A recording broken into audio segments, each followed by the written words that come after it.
বর্তমান সময়ে জনপ্রিয় রোমান্টিক জুটি নির্জন নাহেল ও আরোহী মিম। দিন দিন বাংলা নাটকের জনপ্রিয়তা বেড়েই চলেছে।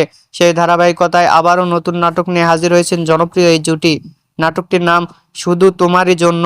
এই নাটকটিতে অভিনয় করেছেন বর্তমান সময়ের আলোচিত অভিনেতা নির্জন নাহেল ও আলোচিত অভিনেত্রী আরোহী মিম। এই নাটকটি খুব শীঘ্রই ক্যাপিটাল নাটকের ইউটিউব চ্যানেলে প্রকাশিত হবে। আপনারা দেখতে চাইলে অবশ্যই ক্যাপিটাল নাটকের ইউটিউব চ্যানেলে চোখ রাখুন এবং নিয়মিত নতুন নতুন নাটকের আপডেট পেতে হলে চ্যানেলটিকে সাবস্ক্রাইব করে রাখুন। পরবর্তী ভিডিওর জন্য অপেক্ষা করুন।